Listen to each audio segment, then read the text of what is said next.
Item ಯಾವುದೇ ಇರಲಿ try ಮಾಡಿ ಆಚಿ ಚಿಕನ್ ಮಸಾಲಾ. ಸಿಲಿಕಾನ್ ಸಿಟಿ ಬೆಂಗಳೂರಿನಲ್ಲಿ ಇತ್ತೀಚೆಗೆ ಸುರಿದ ಮಳೆಯಿಂದಾಗಿ ಅನಾಹುತಗಳು ಸೃಷ್ಟಿಯಾಗಿತ್ತು. ಬೌರಿಂಗ್ ಆಸ್ಪತ್ರೆ ಬಳಿ ವರುಣನ ಅಬ್ಬರವೇ ಸೃಷ್ಟಿಯಾಗಿದೆ ಅಂತಾನೆ ಹೇಳ್ಬೋದು. ಈ ಕುರಿತ ಕಂಪ್ಲೀಟ್ ಡೀಟೇಲ್ಸ್ ಇಲ್ಲಿದೆ ನೋಡಿ. ಬೆಂಗಳೂರಿನಲ್ಲಿದೆ ಬರೋಬ್ಬರಿ 411 ಡೇಂಜರಸ್ ಬಿಲ್ಡಿಂಗ್. ದಕ್ಷಿಣ ವಲಯದಲ್ಲಿದೆ ಹೆಚ್ಚು ಅನಾಹುತಕಾರಿ ಕಟ್ಟಡಗಳು.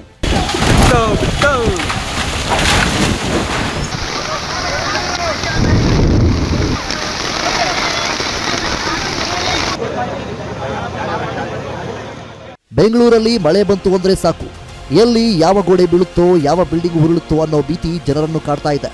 ಬೌರಿಂಗ್ ಆಸ್ಪತ್ರೆ ಬಳಿ ನಡೆದ ದುರಂತವೇ ಇದಕ್ಕೆ ಸಾಕ್ಷಿ. ಈ ಬೆನ್ನಲ್ಲೇ ಗರಂ ಆಗಿದ್ದ ಡಿಸಿಎಂ ಅವರು ಕೂಡಲೇ ಡೇಂಜರಸ್ ಬಿಲ್ಡಿಂಗ್ಗಳ ಪಟ್ಟಿ ನೀಡುವಂತೆ ಗಡುವು ನೀಡಿದ್ರು. ಸದ್ಯ ಕುಂಭಕರ್ಣ ನಿದ್ದೆಯಿಂದ ಎದ್ದಿರೋ ಜಿಬಿಎ ಅಧಿಕಾರಿಗಳು ಸಿಟಿಯಾದ್ಯಂತ ಸರ್ವೆ ನಡೆಸಿ ಶಾಕಿಂಗ್ ರಿಪೋರ್ಟ್ ಒಂದನ್ನು ಕೊಟ್ಟಿದ್ದಾರೆ.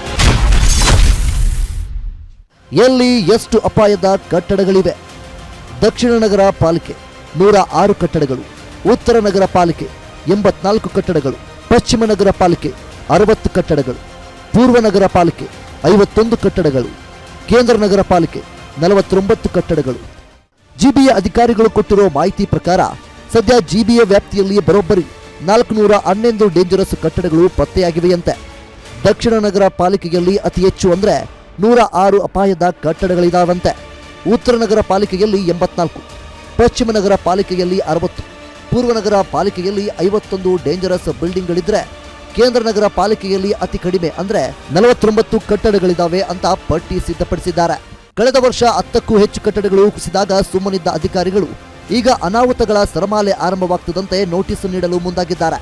ನೀವೇ ನಿಮ್ಮ ಕಟ್ಟಡ ತೆರವುಗೊಳಿಸಿ, ಇಲ್ಲದಿದ್ದರೆ ನಾವೇ ಕೆಡವಿ ಅದರ ಬಿಲ್ ಅನ್ನು ನಿಮ್ಮ ಕೈಗೆ ಕೊಡ್ತೀವಿ ಅಂತ ವಾರ್ನಿಂಗ್ ಕೊಟ್ಟಿದ್ದಾರೆ. ಈಗಾಗಲೇ 15 ಕಟ್ಟಡಗಳನ್ನು ತೆರವುಗೊಳಿಸಲಾಗಿದೆ.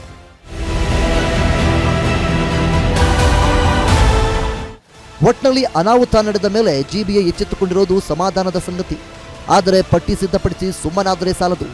ಈ 411 ಕಟ್ಟಡಗಳ ತೆರವು ಕಾರ್ಯಾಚರಣೆ ಯುದ್ಧೋಪಾದಿಯಲ್ಲಿ ನಡೆಯಬೇಕಿದೆ. ಇಲ್ಲದಿದ್ದರೆ ಅಮಾಯಕ ಜೀವಗಳು ಬಲಿಯಾಗುವುದರಲ್ಲಿ ಸಂಶಯವೇ ಇಲ್ಲ. Ullas S Kiruvase, guarantee news, Bengaluru.